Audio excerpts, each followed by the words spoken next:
Let's try again. Good evening. Good evening. Okay, very good. Well, welcome everybody. My name is Max Krockmal. I'm a professor of history here at TCU. And I'm very pleased to have you all with us here tonight for the first public presentation coming out of the Texas Communities Oral History Project. What you'll see tonight are the final projects, the final culmination of the semester of work from a group of 9 very talented undergraduate students. These students enrolled in 6 credits, of course, with me, 2 different classes, one focused on urban history and community activism, and the other on the oral history field research. And so they went out to the community as advertised and conducted interviews, got to know people off campus, learned from them, and have since been analyzing these materials that they will share with you tonight. So I appreciate you all being here to be part of that process, and I have a few other people to thank. Many of them are up here on the sign, of course. Adnan College of Liberal Arts, especially Andy Schoolmaster, our dean, the Institute for Urban Living and Innovation, the Department of History and Geography, in which I have taught these courses, Latino Studies, and Women's Studies all sponsored this program. Several units in Student Affairs have been a key part of the process. We have a wonderful office, the Center for Community Involvement and Service Learning, led by Rosangela Boyd, wherever she ended up, there she is. And our Office of Inclusiveness and Intercultural Services has generously supported the event as well. And then we've also very much profited from our relationships with different folks in the community. Chief among these is the Tarrant County Black Historical and Genealogical Society, and our, right here, Brenda Sanders-Wise, the Executive Director and our President. Thank you very much for being here. And of course, none of this would be possible without the participation of individuals in the community who agreed to be interviewed for the various projects, who shared their lives with our students, who you'll see clips of their pieces of their lives tonight, clips of those interviews. So can all the people who participated as narrators, who agreed to be interviewed for the project, just stand or raise your hand? You were interviewed over here.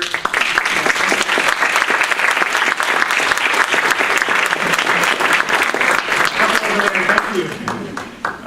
So it's a great pleasure to have you all here for this campus and community partnership.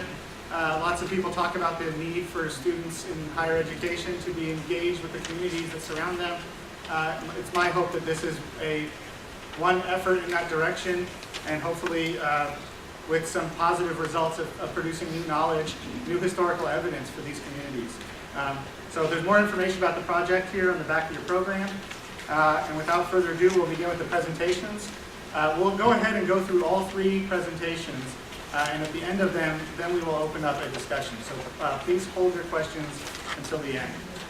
So the first group, Winton Brown, Kyle Brewer, and Cal McDonald, doing Women, Leaders, and Social Change in Fort Worth. So, welcome.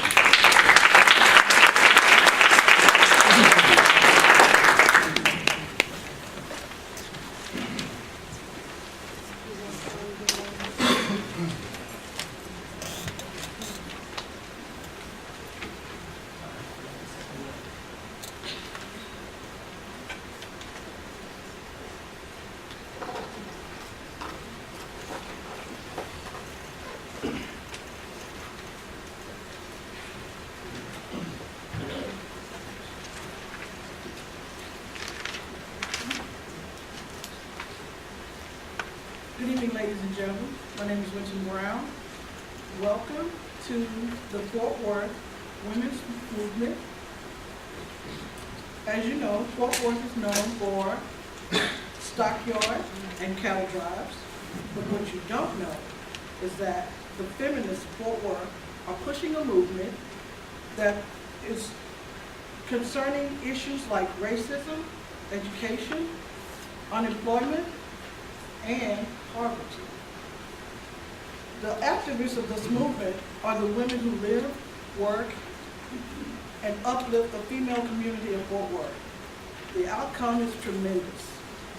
And this will be a movement that you would want to watch, encourage, and support. I introduce to you Kyle Brewer. I'm going to start off by talking about what Fort Worth was like for women before the second wave of feminism in the United States that lasted in the 1960s and 70s. Before then, women were discriminated in employment and in education.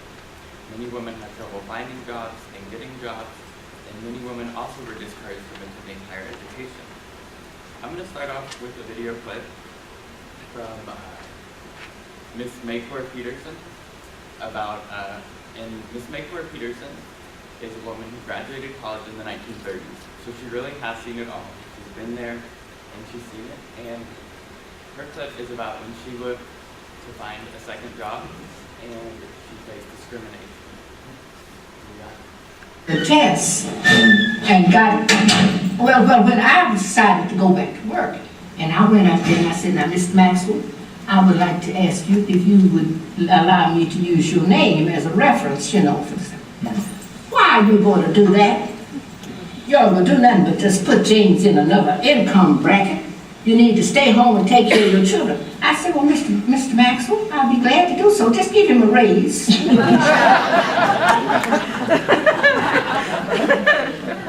Now, Ms. Peterson has a way of making seeming everything funny. And it's really kind of sad that this happened to her, but she is a wonderful woman. And I encourage y'all to look at the other clips from her on the website. And we all know that the key to high-paying jobs is through education. Without education, women do not have the skills that they need in these jobs. And so I'm going to start off with, or have a clip from Carol Closa, and she's the director of the YWCA of Fort Worth. And this is about her and her family's attitudes towards her education.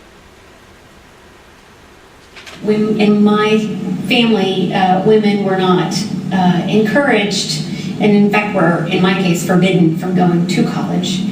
So that tells you a little bit about my family background, but it also is a great source of passion for me today in helping women move out of poverty. Okay. And when these women were not capable of getting these high-paying jobs back then, they faced a number of other issues when they weren't financially independent. Many of them in their jobs faced sexual harassment and stuck around because they knew it was so hard to find another job. And many other women also were in domestic abuse situations that they could not get out of because they were not financially independent enough. So my third clip that I'm going to play is about from Dr. Glenise Robinson, the director of Fort Worth Library. And she's going to talk about what it's like to be both African American and a woman and being really discriminated. I'm not so sure that I have faced a number of challenges that I recognize as a challenge from a gender perspective. Because you have to understand, as a black person, I see everything black first. Mm-hmm. Now, I've got a good... Okay, and so our fourth clip, that we'll have is Carol Klosek again, and she's going to talk about some residual factors of employment discrimination that women still face today. So the disproportionality between how women are treated and how men are treated in the work environment. And it's not necessarily an active bias, it's an existing bias that's more operative on an intuitive level rather than an intentional level. Now that being said, women have made great strides in the workforce today and in the 60s and 70s for women's movement. So I'm going to give it over to my group mate, Cal Maureen McDonald, and she's going to talk about how this happened. Okay. Today, through our experience creating this project, we found a lot of overlapping themes between our interviewers. One was personal experiences with gender discrimination. And gender discrimination today is, as Carol Klosek said, it's more of an inherent bias than one that's necessarily highlighted in social view culture today. But a lot of these women were also driven to participate in community activism because of their experiences. Organizations today locally in Fort Worth that help in this fight for equality amongst women is the YWCA, the Young Women's Christian Association. And here we have a clip of the director, Carol Klosek, discussing the issues that women still face today and the goals of their program in order to eliminate some of these obstacles. All of our darts right now are focused on financial empowerment. It is, what we want to really do is offer an array of services that stabilize a woman and her family through housing and affordable child care. So those are step one. So mom might come in through a housing door or an affordable child care door, but that's going to get her stable enough financially, emotionally, give enough security so that she can start to make progress.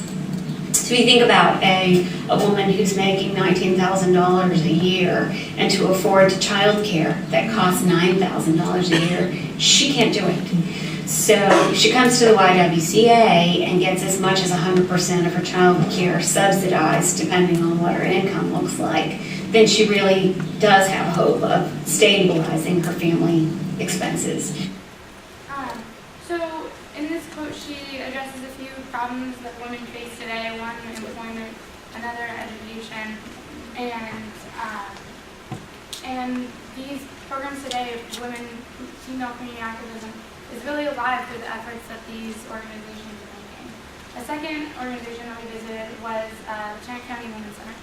And founded by Karen Perkins in 1979, it really began as almost a resource and hotline for women who needed jobs, who had problems with violence, problems with poverty, education, and their services have really grown to encompass a large array of obstacles that women face today. And it's in these programs that we really see the most substantial strides in creating local community activism, which is the basis for a national transformation of American culture and gender roles, I would say. Our mission statement is inspiring, teaching, and empowering women and families to overcome violence, crisis, and poverty. We started out helping women in 1979 when it was founded. The women's movement, feminist movement, was starting in full swing, and a group of women from TCU actually realized that there was nothing to help women try to get out of poverty, because the largest groups, households in poverty were female heads of households. And they just needed to find, they knew that to get out of poverty, you had to find a job, period. And so they started the Women's Center to help women. And in fact, Karen Perkins was our founder. And she started it over on South Lake Street. A Texas senator named Chris Miller, who was very involved in the women's movement back then, gave us the space back then. And so it's a little bit of an introduction of how it began, and it's through organizations like these that we really see the active and alive nature of community activism today. And although we associate community activism with physical, or not physical, but visual and, I guess, symbols of marches and picketing and everything like that, but in the women's movement, having it be such an inherent, I would say, gender bias built into society, it's these organizations that can often do the most to create or transform the, I guess, traditional gender roles that American popular culture has today. So, having said that, I want to transfer it back over to Winston to discuss that. As we conclude, you can see that the Fort Worth women's movement is pushing toward the future. It is constantly finding ways to involve women in the community, to educate women in the community, and to acknowledge that there is a problem at the local level. Places like the Women's Center, the YWCA, and even the community colleges, especially TCC, have played a very valuable part in making the women's movement on the local level in Fort Worth effective. We want to take a moment to thank the women, and all those people who participated in our interviews. It's been just a great way to get involved in the community. They opened the doors for us to enter their lives, and they gave us things that we never had that we cherish today.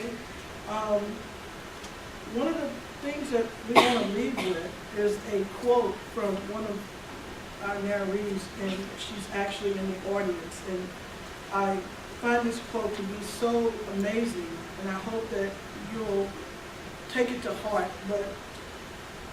And I quote, it's from Dr.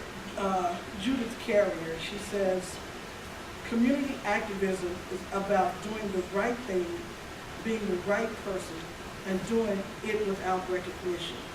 Sometimes we just want to be applauded for everything we do, but the thing that really helps most of these women in the Fort Worth area is the things that never get recognized. And we want to say thank you for listening to my presentation.